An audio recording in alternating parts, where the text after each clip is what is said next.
Hi, Elaine here. Today I'll be sharing how creating clones can supercharge your mockups in Affinity Photo. This is the next video in our Smart Objects series inside Affinity Photo. You can catch up with any videos you've missed via the playlist linked in the description. This time we're learning about clones. We're working with an image that requires multiple instances of embedded files. You can download all of the images that I'll be using today. The links are in the description. This is the image that we'll be working with. It's currently a simple single layer, but we'll soon be changing all of that. What I'm looking to do with this image is change both the background and what's on the Polaroid in the foreground. To do that, I'm going to need to separate the two. So my first step is to make a selection of the hand and the Polaroid. There are many ways to make selections. I'm going to use one of the easiest, which is the selection brush tool. Selecting that and clicking on the hand, it does actually select everything that I need in terms of the hand.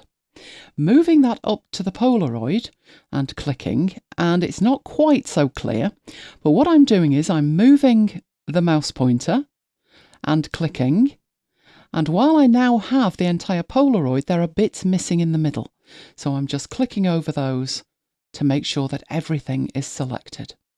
In this case it doesn't actually matter, but we might as well do it right. So with that selected, you have a few options. You could duplicate that selection to a new layer. You could mask this layer. Now because I don't need any of the background at all, I think it's much easier to just mask it. So having made the selection, moving across to the Layers panel and down to the Mask option and click there. That masks out everything apart from what we want, which is the hand and the Polaroid. And then Command and D to deselect. Now following on from the last video in this series, where I created a placeholder, I already have a placeholder created. So I'm going to open that up so you can see it. It is a simple Affinity Photo file. It happens to be exactly the same size as the main image we're working with. I have one group in it, I have a rectangle, and I have some text.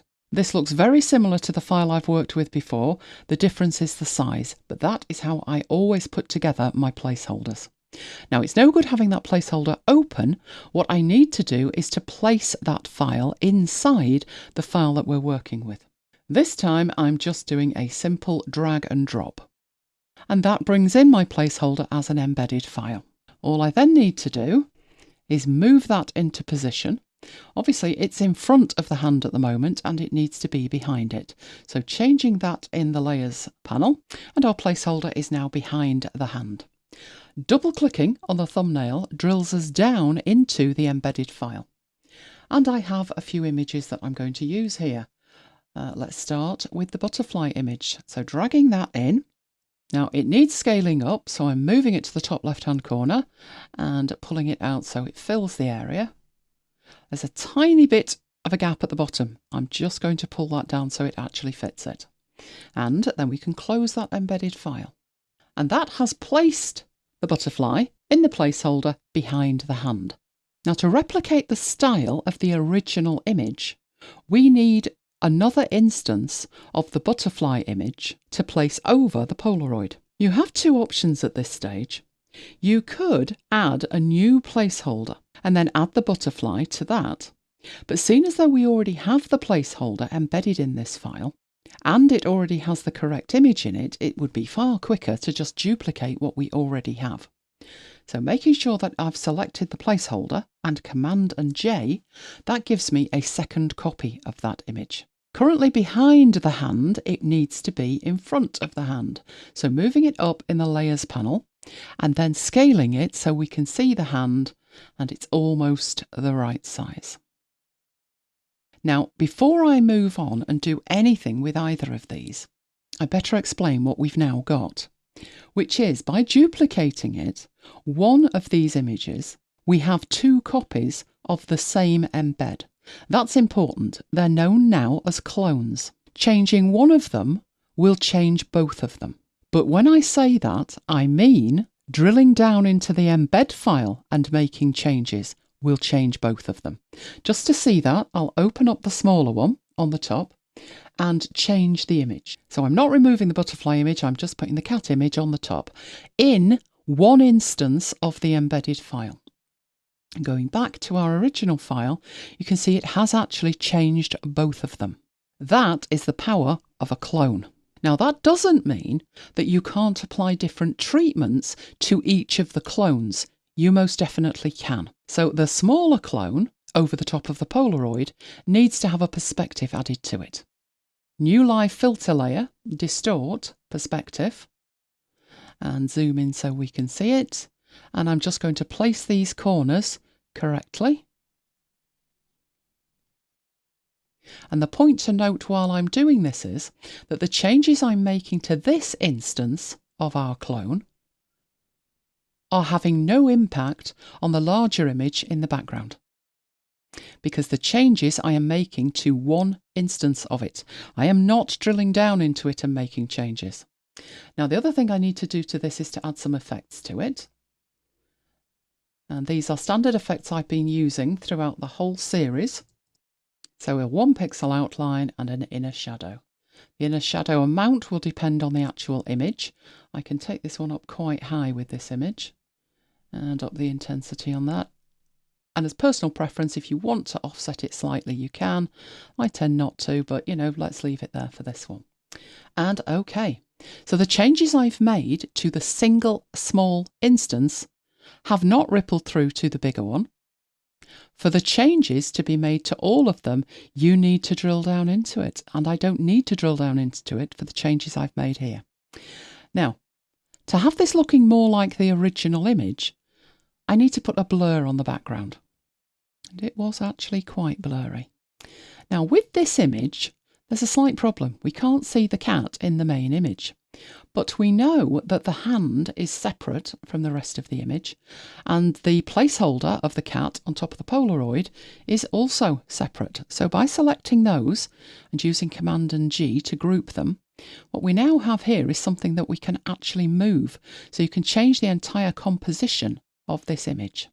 And it means you can do something else. So I'm going to name this group right hand. Hopefully you can guess what's coming next. Command and J, and I have another copy of that. If I move that, you can see we've got two copies there, but it looks rather strange with two right hands. So we need to turn the left hand into a left hand. So first of all, I'll change the layer name. Unfortunately, just changing the layer name does nothing to make it a left hand. But if you go up to arrange with it selected, and you come down to flip horizontal, that will make it look like it's a left hand. Obviously, that has brought with it its own issues in terms of the cat is now facing the wrong way. I'll move it around so we can get it to a reasonable composition and then try and sort that out. Now, one thing you could do is go in and edit it and flip it back the other way. If you do, you should know by now, a clone, you'll change all of them. So we could go into this image, we could select the cat, we could use that arrange to flip it horizontally, but when we go back, we still have one cat facing the wrong way because the entire left hand group has been flipped. So that is not the way to do it. Let's go back into our embed and undo that and go back to our image. What we can do is manipulate a single instance of the image and not impact the other two instances of it. So in the left hand group, we open that up and click on the placeholder layer, and this time arrange flip horizontal, but you are only flipping that instance of it. Now that has caused more problems. If we zoom in, you can see while flipping it, it now no longer lines up with the frame of the Polaroid. But we can fix that. Click on the perspective and then use the handles to just put it back into place. It's very quickly, very roughly putting that back into place. And zooming out to have a look at it, and that looks about right. However, we have a couple of problems that have occurred that you might not even have noticed yet, but you would. It's just a matter of time. So the first thing that I can see that's problematic is the background where we blurred it. It now has a halo effect on the edges. If you're not seeing that, let me zoom you into the top. And you can see we have some transparent pixels at the edge, which is ruining it. So let's zoom back out. The easiest way to solve that is to just extend this beyond the canvas, just by a few pixels, and we'll lose those transparent pixels at the edge. That is enough. That's that problem solved. The other problems are even more subtle than that problem, but let me show you. If I zoom into this area here, you should be able to see that there is a line just to the left of the mouse pointer. There's also another line, and that's going along the top horizontally. What on earth are they? Well, when we made our selection and masked it, those lines were at the very edge of the image and they weren't spoiling anything. But now we've moved the hands and flipped them, you can actually see them, but it's easy to deal with.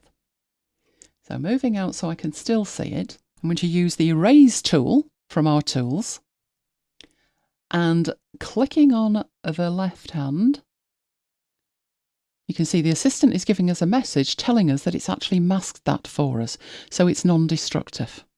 So I'm going across there, and then I need to go down here, and that leaves me with this line that's actually flashing at the moment. That's interesting, isn't it? Let me move to the right hand, scrolling across to make sure I've got all of it. I've got a vertical line down there as well. It's incredibly subtle, you're going to have to trust me that it is there. Right, I think we've actually fixed that. So the message was explaining it was going to mask it for us. So using the Shift key, if I turn off these masks, the lines come back. So it has actually done some good, and because it automatically masked it for us rather than just erasing pixels, it's non-destructive. And finally, to prove that all of these clones are indeed clones of each other, I'm going to go back into the placeholder image and go back to our butterfly. All three instances update. So now you know the power of clones. They all update when you edit any of them, and that includes any number of copies. Each of them can have completely different treatments applied. Here the larger background image is blurred. The smaller foreground image on the right has a perspective on it and effects. The clone in the second copy of the hand also has perspective and effects, but it's also flipped for a second time, and the perspective was edited. Update any of them in the embedded file and it updates them all. Changing a single image updates the entire artwork. No extra work to be done. Let's have a quick recap. We started by making a selection of the hand and the Polaroid and applied a mask to that original image. We added a placeholder file, which is a simple Affinity Photo file. We added the butterfly image to the placeholder embedded file, and then we copied the placeholder, which created a clone of it. We scaled the second placeholder, added a perspective, and then added effects. Then we duplicated the hand, its Polaroid, and the placeholder. We flipped the whole group to make a left-handed version, and then needed to flip the clone inside of the left-handed group.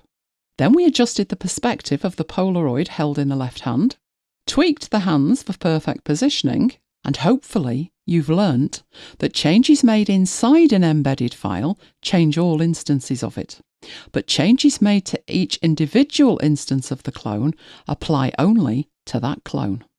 If you want new tutorials and tips and tricks on a regular basis, check out my free training at elainegiles.com/VIP. Hit the subscribe button and notification bell so you don't miss future tutorials. And if you have any requests for specific tutorials, be sure to contact me. I would love to hear from you. Thanks for watching and see you next time.